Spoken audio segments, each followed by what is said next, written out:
Welcome to the Chantay Golson Show, where every entrepreneur and small business person want to be in the community as we talk about burnout, how to shift away and recover from burnout. You know, burnout is a very tumultuous thing, and it's very difficult to identify until it's too late. And so today we're going to be talking about strategies that it takes to not only recover fully from burnout, but we're also going to be talking about those workable burnout strategies that we can implement every single day that would help us to get better and better. And so we have a special guest today, and we're looking for some meaty and juicy information from this individual. I have today Jamal Maxim, where he's the igniter of champion leaders, and he talks about how busy leaders can shift from scatter exhaustion to energized focus. Welcome, Jamal, to the show. Glad you're here. Thank you. I'm glad to be here. It's an honor to be on the show. Well, we are glad that you're here, and we want you to help us to learn how to shift from this scatter exhaustion to that energized focus. Tell us a little bit about you. Well, I started out in business, have a degree in business, been in management positions in various type of industries. And then I shifted from that to education because I wanted to do more to help people grow and realize their full potential. Taught for a number of years, then became a school principal, then was known for turning around schools as a school principal, and then began to kind of be on special assignment to assist other principals with turning around their schools, developing their teams, and really helping them bear the weight of what they were dealing with in their large schools. And so now I'm doing it full time as a business owner, just helping other business owners, like you read in the intro, move from that scattered exhaustion to that place of focus. Okay. All right. And so, yeah, I imagine that not a lot of people consider the position of a principal as leading to burnout. And so you just stated, no, that's very wrong. Oh, yeah. Yeah. So what are some of the things that lead to burnout from a principal's point of view? Well, some of the things is just the weight and the magnitude of the responsibility, because as a principal, they're pulled in so many different directions. You have to deal with customer satisfaction of the parents and parent complaints and the different personality of the parents. Then you have to deal with the different personalities of the teachers, and then dealing with the students, making sure that they're learning and growing and instruction is right and the environment is right. And then as the principal, you're often the middleman because you have to deal with people from central office, mandating things that might not be economical or feasible for your particular school. So it's a lot of pressure, a lot of things happening all at once, a lot of demands on your time, your energy, and your focus. And it's easy to want to quit and say, look, I'm done. So I can see how principals can go through the scatterbrain, which is one of the symptoms of burnout. Jamal, tell us, what does burnout mean to you? Well, to me, burnout is when you get to that point when you can no longer do it. It's like you don't have the mental or emotional energy to really even think clearly, to be motivated, or to enjoy what you're doing. And then that begins to impact you physically. It's like you get to that place where you're like, I can't do this anymore. I need a change. So as a business owner and as an executive, what would be one of the first things you would recommend if they're experiencing burnout? Well, one of the first things I would say is they have to avoid what I call calendar chaos, which means you have to take control of your time and your schedule. You can't let other people put demands on you that you can't handle. So you have to take control of it. Use your calendar, block out time for specific activities, make that time valuable and uninterrupted so you can focus. And I know that people talk about multitasking, but I would say you will get more done with a short focus spurt than trying to do 5 or 10 different things all at one time. Mm-hmm.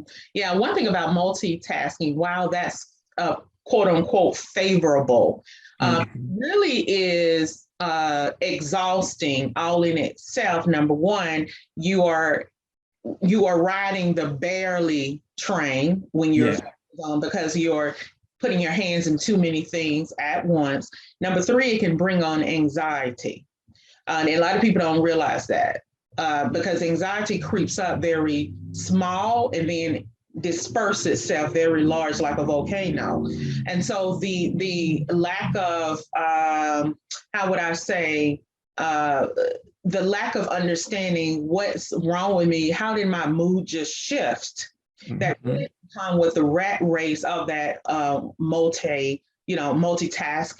So when we talk about this, let's talk about the approach then that you take with time management. Well, one of the things I do is I definitely first, I help people, and I do it myself, schedule a day off. And so I take a day that's a day off, not a day off from just business where I'm doing work around the house, because that's not really a day off. That's just trading activities. And so a real day off is a day where you are doing nothing but stuff you enjoy to do, walking your dog, exercising, getting a massage, doing something fun, going and play golf if that's what you do, where it's truly you're resting, you're not checking email, you're not on social media, you're not taking business calls. It's just a day for you. And that's the first thing I do. And then the other thing is I kind of alluded to is I talk about having a block schedule. So you take your certain amount of times, which may seem restricting in a sense. And so you do have to be flexible with it. It's not meant to be restrictive, but you take your time and you allocate hours to certain things. And so I know for me, I have two major categories for all the tasks I do. One is development for my business. The other is sales and marketing. And so what I do is I have certain hours where I only focus on business development. That means I'm not answering emails, doing anything like that. I'm strictly working on either learning something or developing something or creating something or tweaking something.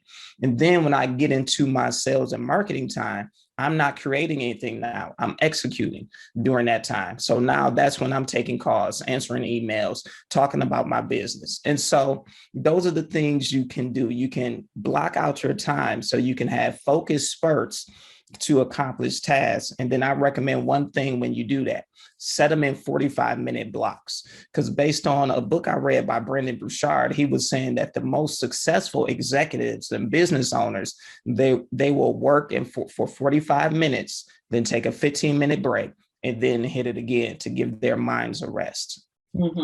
So resting your mind is very important. And when you talk about time management, everybody knows about time management. This is not a hidden dragon. But one of the things is I find that it's very difficult for clients is that they are not able to implement the strategy first for mindset management in order to understand the efficiency of their time management. And I teach a lot about energy management that encompass all of these particular things. So what would you say to the small business owner or the C-level and above executive in terms of how do I get to a point that I'm able to be efficient with my calendar rather than blowing out fires that keep me away from my particular calendar? And then secondly, how could you tell them how to identify the importance or the level up? How do I delegate? How do I delay? How do I dump? How do I know what's more important versus not? Right. And I'm going to start with the last question first. And so the way that you can tell what's more important is it something that will impact your business or your team you're leading if you're a C-level executive, and have a total impact and only you can address it? If it is something that only you can address or only you need to address, then that needs to be on you. But if it's something that you can delegate and I would say empowered, because you want to make sure the person can take ownership of what you're giving them versus you assign them a task and they keep coming back and asking you questions, or they keep coming back and it's like you're still doing it. That doesn't work. And so if you have someone in place that can take ownership of something else, meaning they will be the champion of it, they'll lead it, they'll be creative, they will problem solve, then give it to them as their growth opportunity, but also free up your time. Because what you were saying about mindset and time management, one of the things that I like to teach and share with my clients is that there's a difference between time management and what I call time dominion, which is a very aggressive phrase, because some people are like, time dominion, what's that? And time dominion is really recognizing that you are the owner, the sole owner of your time. A lot of people talk about time management as this thing that just happens and they're just trying to manage it. Like, it's raining outside, so I'm just trying to manage and make sure my grass is okay and all of that stuff. Where your time belongs to you, you don't manage it, you own it. And so when you recognize you own your time, you own your minutes, you own your day, then you decide who you meet with when, what you do when, and when you choose not to do nothing. You're not obligated to answer a phone call just because somebody called you. That's what voicemail is for. And that's what the instant message on the text that says, sorry, I'm not available is for, because you can choose what you do, what your time, when, and how you will be productive. Mm-hmm. You know, I absolutely agree with that. And people are afraid of going against the grain, right? But not understanding that when we look at the world in the terms of there was nothing here, right? And there was a decision, without going too deep, but there was a decision to create something that ended up being here. Well, that there was no, well, you need to do it this way, or you need to do it that way, or you need to do, there was no traditional blocks against that. So that leads me to think, according to your particular statement, that, yeah, I am the author of my day. I just need to know that. I need to realize that. Yeah. And a lot of people don't recognize that because like you said, we get in this cycle of being reactive, where we spend our time fixing problems and responding to stuff and waiting on people to tell us what to do, or waiting on something to happen, when we have to realize, like you said, we are the author, meaning that we can initiate things, and we should initiate things. And when things come into our world that we need to respond to, we respond, but not react, which means I can strategically determine what my response is going to be, whether it's in this moment, because an emergency on someone else's part isn't an emergency on mine, or if it's at a later time where I can give a more thorough response to make sure the issue is resolved totally. Mm-hmm. You know, I agree on the delay process, not from a procrastination approach, but from being able to be in emotional control, i.e. emotional intelligence, with being able to identify what is necessary. If by chance someone responds impulsively to something, it is 9 out of 10 that they are not going to do it as well as taking a seat back, reviewing, evaluating, and then determining what they want to say or do. You know, there was one, I was listening to one millionaire, and he was stating that he takes his whole schedule on a specific day. And this was awesome to me because I had already started implementing these things. He takes a day to think. That's good. That's good. He takes a day to think. Yes, he takes a day to think about all the problems that has arose, think about what his management team has said, think about new projects, where he want to put his money, just a day to think. I thought that was just amazing. That is awesome. And see, and I'm going to tell you this, that you saying that will probably blow some people's mind that's hearing it, because I can already tell somebody's probably thinking, well, I don't have time to take a day to think. I'm going to be behind all these other stuff I got to do. You get what I'm saying? But see, like you said, that's going against the grain, because you can be more productive when you're strategic and clear and focused than just constantly going. That's why folks are burning out, because they're going without stopping and taking time to think.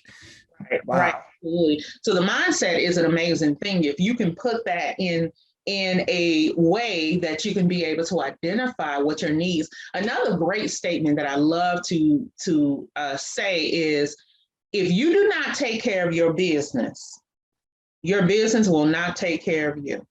Mm-hmm. Therefore, do what you don't want to do in the business.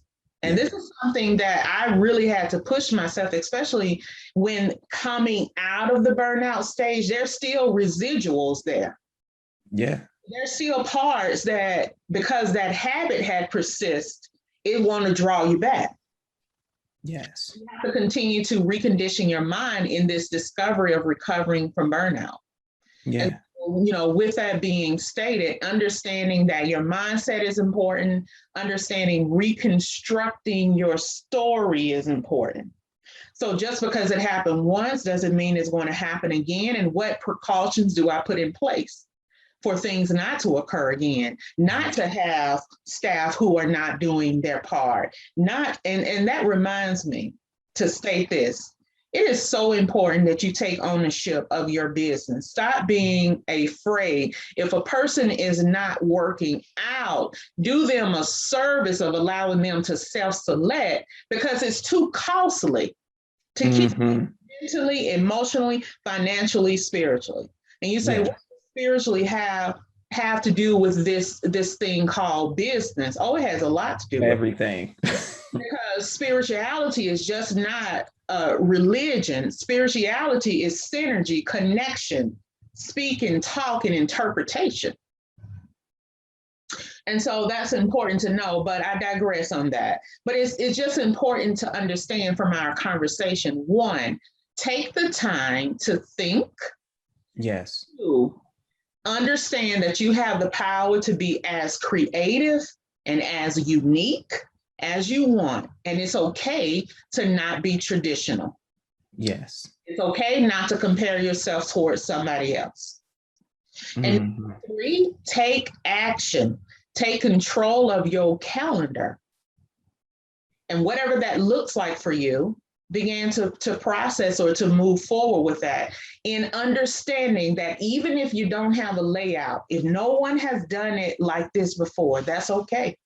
Yeah. It's okay to be a trailblazer. Yeah. Make sure that it works for you. And so as we close today, I want to ask you, Jamal, what does burnout mean to you?